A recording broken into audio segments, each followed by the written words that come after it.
Welcome to the Rad-Onc Smart Review Head and Neck Cancer series. Episode 38, Sinonasal I Anatomy, Histology Diversity, and Multimodality Logic. We are getting into a topic today that I think scares residents more than almost any other site in the head and neck.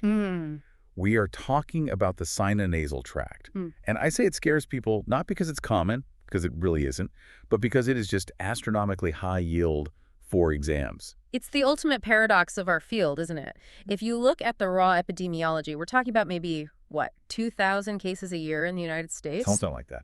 That is less than 1% of all malignancies. You could, easily go through a 4-year residency and count the number of maxillary sinus cancers you treat on one hand. Exactly. But then you walk into your written qualifying exam, or worse, your oral boards, and it feels like every other case is an ethmoid tumor or a maxillary sinus mass. Right. Why is that? Why do examiners love this site so much? It's because a sinonasal case allows them to test everything at once.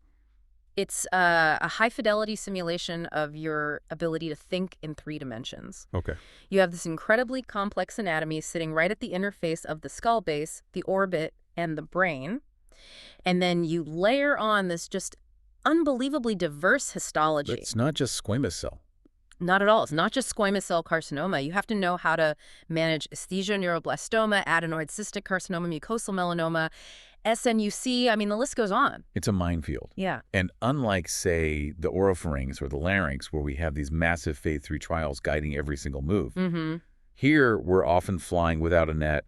RTOG or EORTC phase 3 trials, they essentially do not exist for this disease site. That's a critical point to make. We are relying almost entirely on retrospective evidence, institutional series, and what we call multimodality logic. Right. We have to deduce the right treatment based on anatomical constraints and, patterns of failure. Right. So the goal for this session is really to build that foundation. We aren't going to just list facts. We're going to build a mental model of the anatomy, map the highways of tumor spread. I like that. Highways of spread. Break down these sane, mania, histology, mnemonic, and really master the 2 separate staging systems. And we'll wrap up by looking at the evidence, specifically the Robin paper and the Bristol data, that dictates why we treat these the way we do. Let's start the way we always should with a patient. Because the anatomy is, it's just abstract until you see a tumor destroying it. Absolutely. I want you to picture a 61-year-old male. He's a retired woodworker. And I'm going to stop you right there. Okay. Woodworker.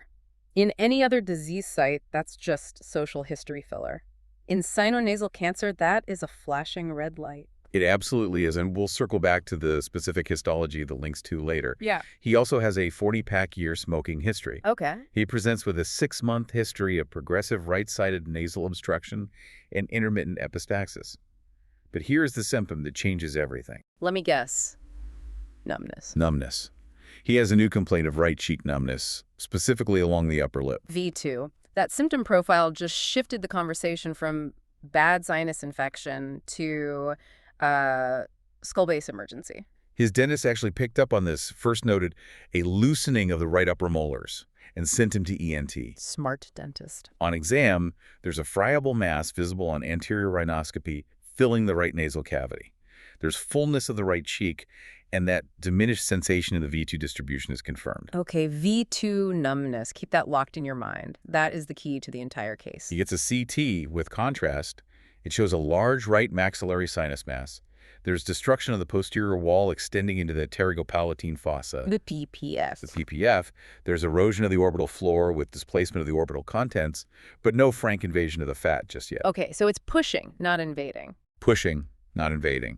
There's also destruction of the medial maxillary wall with extension into the nasal cavity. No suspicious cervical nodes. An MRI of the face, orbits, and skull base is pending. Biopsy comes back as moderately differentiated squamous cell carcinoma. This is a classic presentation. It checks every single box for a board case. So let's put ourselves in the hot seat. Yeah. You're the resident. The examiner asks, what is the stage? What is your management paradigm? And what is the role of radiation? I want you to give us the 60-second board script. How does a resident answer this perfectly? Okay, so you have to be crisp. You have to hit the safety checks. Here's how you frame it. Let's hear it. This is a 61-year-old man with wood dust exposure and smoking history presenting with a right maxillary sinus SCC, eroding the posterior wall into the PPF and the orbital floor. This is consistent with at least T3 disease. Notice you said at least T3. I like that. You always want to give yourself an out. Then, next steps are MRI of the face orbits and skull base. I need to assess the orbital apex, dural and brain involvement, and crucially perineural spread along V2 to the foramen rotundum and Meckel's cave. I would also order a PET CT for staging given the advanced T stage. Okay, and for management? If there is no orbital apex, dural, or brain involvement, standard management is maxillectomy aiming for negative margins, followed by postoperative RT approximately 60 to 66 gray to the surgical bed. I would include skull base and nerve tracking if perineural disease is confirmed. What about the neck? This is always the controversy, right? It is, so you have to address it directly. For the N0 neck, elective coverage is controversial overall, but for T3 to T4 maxillary sinus SCC, elective neck irradiation can reduce regional failure. I would cite the data from Bristol 2007, which showed a reduction in failure from 36% to 7%. When used, the typical at-risk basins are ipsilateral levels 1B and 2, often with consideration of level 3 depending on extent. Finally, I would counsel on obturator and dental rehabilitation, chronic sinonasal toxicity, and vision and tear duct risks given the orbital proximity. That is the standard. It sounds confident, it cites the key literature, and it covers all the critical anatomical structures. But now let's peel this back. Let's do the deep dive on what that script actually means, starting with the disease itself. Yeah, let's frame the epidemiology first. So sinonasal cancers, and that means cancers of the nasal cavity and the paranasal sinuses, account for approximately 2,000 new cases per year in the U.S. So rare. Very rare, roughly 3 to 5% of all head and neck malignancies. The male-to-female ratio is about 2 to 1. Are there geographic hotspots for this? Interestingly, yes. The incidence is notably higher in Japan and South Africa. Huh. Any idea why? It's likely related to specific environmental exposures and perhaps some, underlying genetic susceptibility in those populations. And we mentioned the lack of trials. Yeah. This seems like a really important point to stress. It's a crucial board point. If an examiner asks you for the level 1 evidence for your plan, do not try to invent a trial. Right. There are no phase 3 randomized controlled trials to guide management here. No RTOG seminal paper. Every treatment recommendation we discussed today is based on retrospective institutional series, national database analyses like NCDB, and extrapolation from other head and neck sites. You have to be comfortable admitting that limitation. Let's move to the anatomy. This is really the 3D framework where you pass or fail. The textbooks list borders, but we need to visualize this stuff. Let's start with the nasal cavity itself. It's a midline structure divided by the septum. Think of it as having 4 subsites. You've got the vestibule, the septum, the floor, and the lateral wall. The lateral wall is the complicated one. That's the complex part. That's where the conchier turbinates are. The floor is simply the hard palate. The roof is the cribriform plate. I want to pause on the nasal vestibule because this is a common track. It's a very good catch. The nasal vestibule is that anterior-most portion right inside the nostril. It's lined by keratinizing squamous epithelium. It's essentially skin. And that matters because... It matters because nasal vestibule cancers behave much more like skin cancers than mucosal sinonasal cancers. They have their own management paradigm, usually treated with brachytherapy or focused external beam, and they're really distinct from what we are discussing today. Right. And then above the nasal cavity is the real danger zone. The olfactory region. The olfactory nerve penetrates through the cribriform plate. This is a direct perineural pathway for intracranial extension. The highway. It's the highway that esthesioneuroblastoma uses to access the anterior cranial fossa. Okay, now walk us through the paranasal sinuses. There are 4 paired sinuses. How do we rank them in terms of where cancer starts? We rank them by frequency. Number 1, by a landslide, is the maxillary sinus. Okay. This accounts for 70 to 80% of cases. About 70% of those are SCC.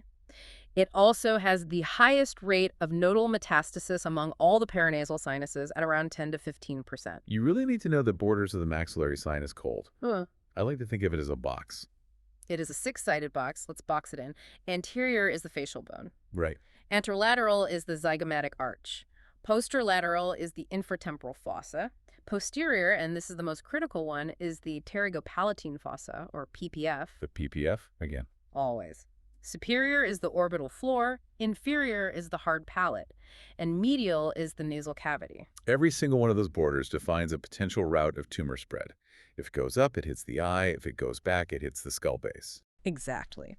Next up is the ethmoid sinus. This is the second most common site. Okay. Unlike the maxillary box, the ethmoid is more of a honeycomb of air cells. The key anatomic relationships here are the fovea ethmoidalis, which is the roof of the ethmoid separating it from the anterior cranial fossa, and the lamina papyracea. The paper layer.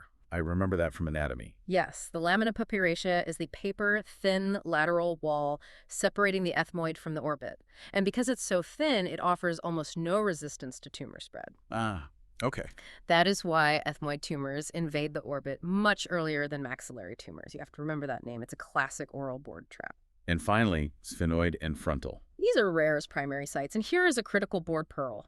There is no formal AJCC-T staging system for frontal or sphenoid sinus tumors. Wait, really? So if you get a primary frontal sinus cancer on an exam, You cannot stage it using the AJCC manual. If an examiner presents you with one, they are testing whether you know that this gap exists. You have to describe the extent of the disease, it's invading the anterior cranial fossa, but you can't assign a T stage from the book. that's a great pearl. Now, there's a concept that examiners love called Ungren's line. Can you unpack that for us? Gren's line is a theoretical plane. It extends from the medial canthus of the eye down to the angle of the mandible, and it divides the maxillary sinus into two regions. Okay. The superstructure is everything above and posterior to the line, and the infrastructure is everything below and anterior to the line. And why does this matter? Is it just historical? It's mostly about prognosis. Mhm. The superstructure, the above and posterior part, has a much worse prognosis because of its proximity to the orbit, the skull base, and the PPF. It's harder to resect. Much harder to get a clean margin.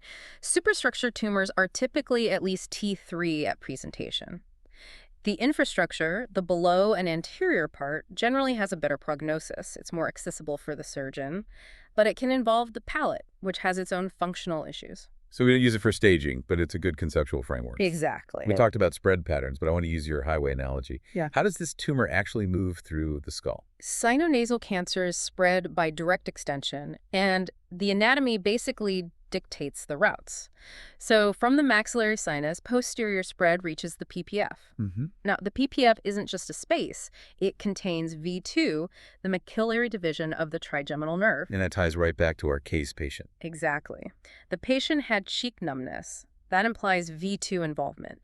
Once the tumor gets into the PPF, it can track along V2 posteriorly, go right through the foramen rotundum, and straight into Meckel's cave in the cranial fossa. It's a literal superhighway to the brain. It is.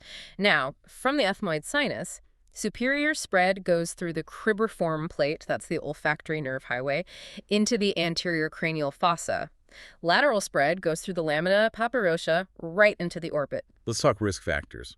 We flagged the woodworker at the time. Wood dust is huge. It confers up to a 500 times increased risk for maxillary sinus tumors. 500 times. That is staggering. It is. But not just any tumor, specifically adenocarcinoma, intestinal type. Wow. It's one of the strongest occupational carcinogen associations in all of oncology. You have these hardwood dust particles that are the perfect size to get trapped in the ethmoid air cells and cause chronic inflammation and metaplasia. Are there other occupational links? Yes. Nickel is associated with squamous cell carcinoma, also leather tanning agents, and formaldehyde. And what about viral associations? We talk about HPV everywhere else in the head and neck. Right, and HPV and EBV do play a role here. There's emerging data that suggests approximately 1/4 of sinonasal SCCs may be HPV-related. Does that change management? Not yet. It is associated with improved overall survival, just like in the oropharynx, but currently the clinical implications for de-escalation are not established. We treat them the same as HPV negative for now. Okay, let's move to the pathology and histology spectrum. You mentioned this is what makes sinonasal so unique and so tricky. Right. In the oropharynx, 95% of what you see is SCC. Here, SCC is still the most common, but we have a great mnemonic for the major histologies you need to keep straight. What's the mnemonic? The mnemonic is sane mania. Sane mania. I like it. Break it down for us. Okay, S is for squamous cell carcinoma. A is for adenocarcinoma, specifically that intestinal type linked to wood dust. Right. N is for neuroendocrine/small cell. E is for esthesioneuroblastoma. M is for mucosal melanoma.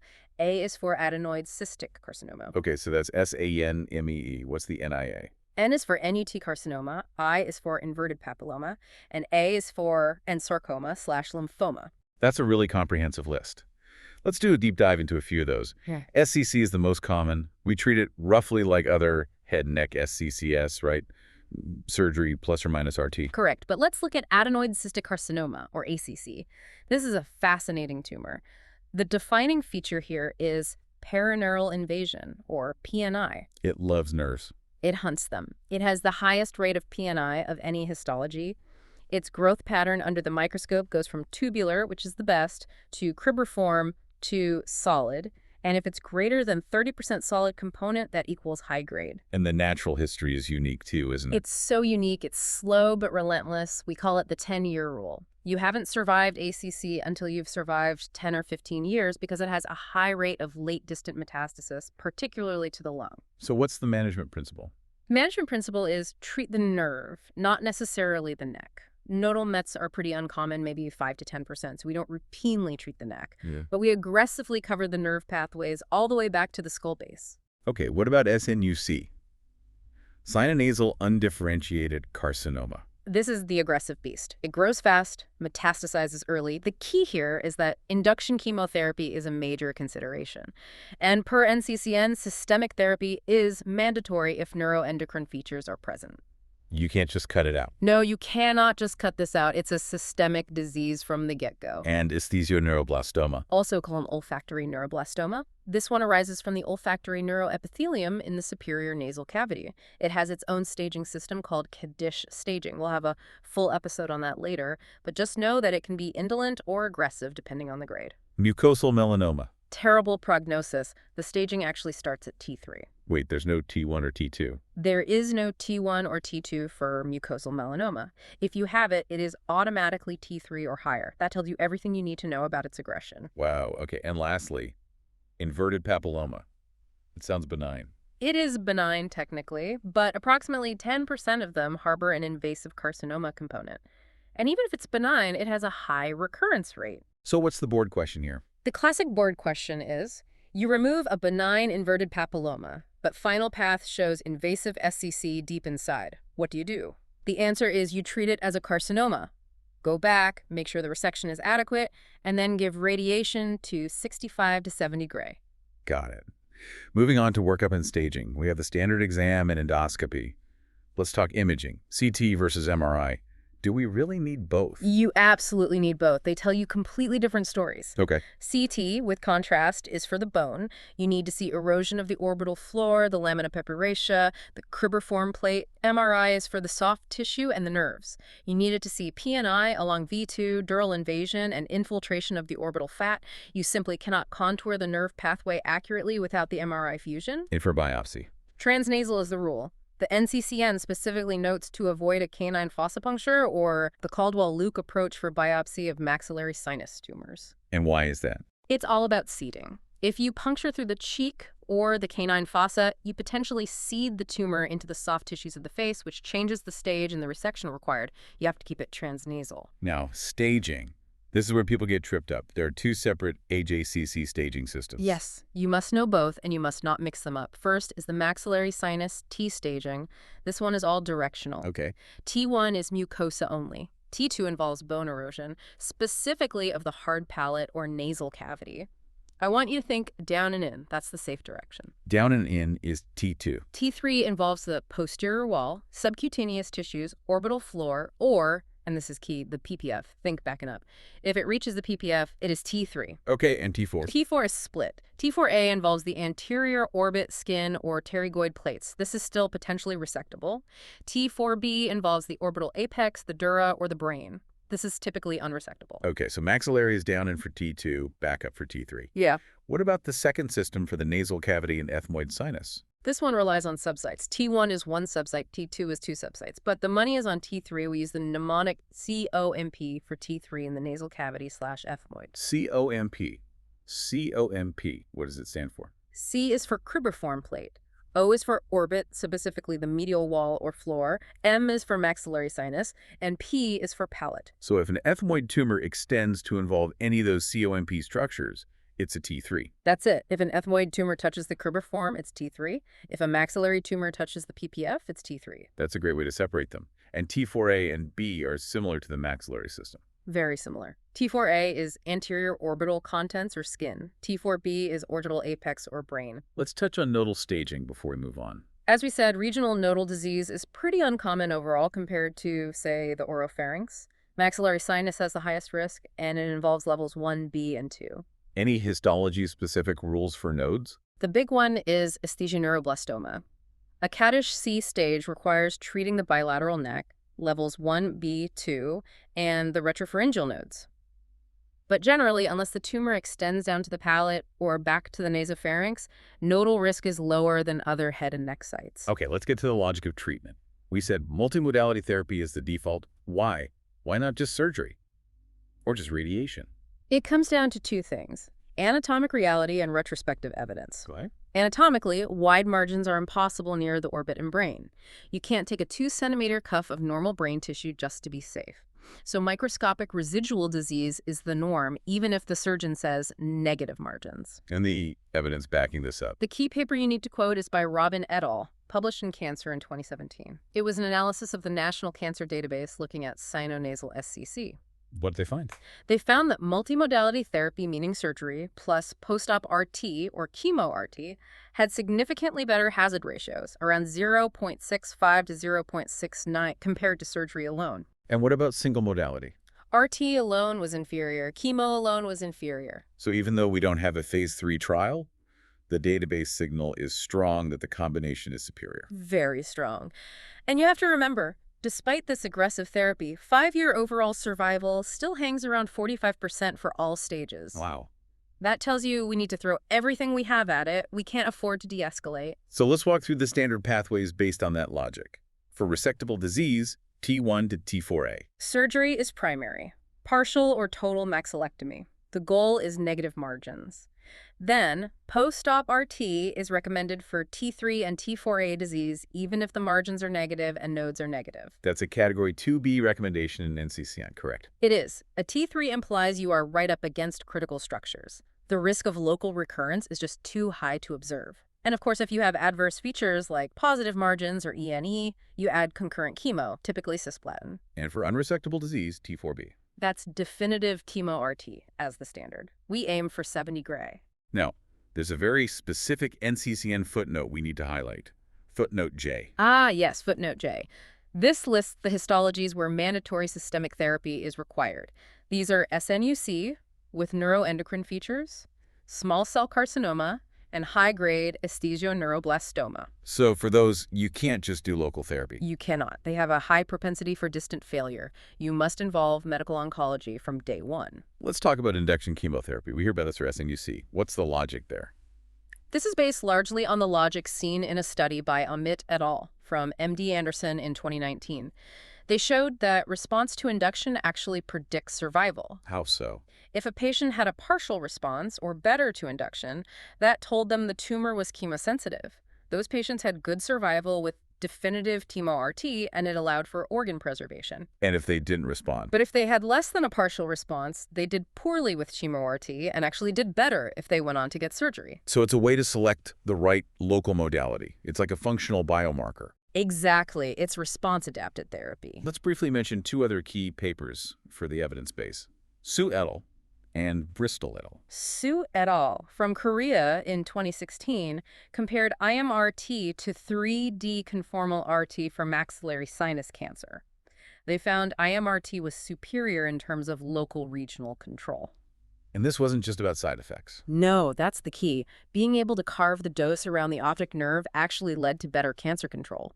This established IMRT as the technical standard. And Bristol. Bristol et al. From MD Anderson in 2007 looked at elective neck irradiation, and they found it reduced failure in maxillary sinus SCC from 36% down to 7%.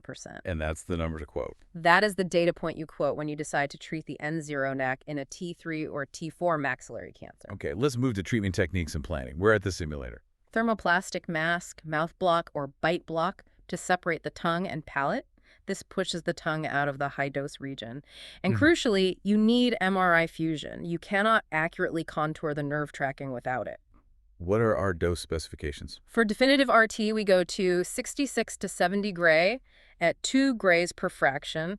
For post-op, it's 60 to 66 gray. And for subclinical areas? For subclinical disease, it's 44 to 50 gray at 2 grays per fraction, or you can go 54 to 63 gray if you are using a simultaneous integrated boost technique. And the chemo? If using chemo, it's typically cisplatin 100 milligrams per meter squared every 3 weeks. We've mentioned the V2 trap a few times. Let's make sure everyone gets it. This is where you can fail a plan, right?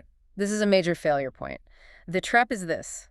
If there is V2 numbness or involvement, like in our case patient, you must track the nerve posteriorly. What does that mean on the scan? It means your CTV needs to follow the nerve through the PPF, through the foramen rotundum, and into Meckel's cave. NCCN explicitly states, if P&I, track maxillary nerve. So if you miss that? If you just treat the gross tumor but you miss the nerve highway, the recurrence will happen at the skull base and it will be untreatable. And organ at risk constraints.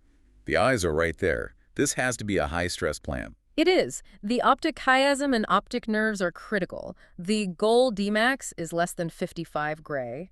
Toxicity, meaning radiation-induced optic neuropathy or blindness, really starts to rise in the 55 to 60 gray range. But what if the tumor is wrapping the nerve?